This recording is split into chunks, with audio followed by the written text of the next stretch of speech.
Hi guys, సడన్గా ఇంటికి ఎవరైనా చుట్టాలు వచ్చారా? ఏం స్వీట్ చేయాలని ఆలోచిస్తున్నారా? సరే అయితే నాతో పాటు ఈ స్వీట్ చేసేయండి. త్వరగా అయిపోతుంది, సూపర్గా ఉంటుంది. ఫస్ట్ బ్రెడ్ సైడ్స్ కట్ చేసుకొని పీసెస్గా కట్ చేసుకొని సైడ్ పెట్టేసుకోండి. తర్వాత పెనం పెట్టుకొని పెనంపై ఆయిల్ అండ్ గీ వేసుకొని రెండు వైపులా బ్రౌన్ కలర్ వచ్చే వరకు కాల్చుకోండి. రెండు వైపులా బ్రౌన్ కలర్ వచ్చిన తర్వాత తీసుకొని సైడ్ పెట్టేసుకోండి. తర్వాత పాలు కాచుకోండి.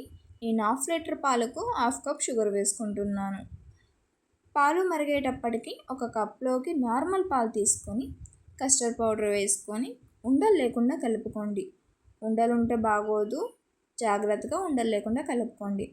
పాలు మరిగేటప్పటికి కస్టర్డ్ పౌడర్ కలుపుకున్న పాలను కూడా అందులో పోసుకొని కలుపుతూ ఉండండి. కలుపుతూ ఉంటే మనకి ఈ థిక్నెస్ వస్తుంది. ఈ థిక్నెస్ వచ్చిన తర్వాత పాలు కట్టేసుకోండి.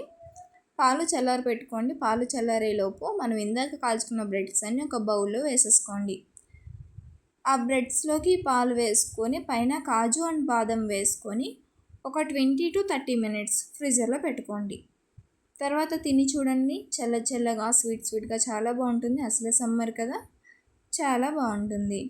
సో ట్రై చేసి చూడండి, ఎలా వచ్చిందన్నది కామెంట్ చేయండి. సబ్స్క్రైబ్ చేసుకోవడం మర్చిపోకండి.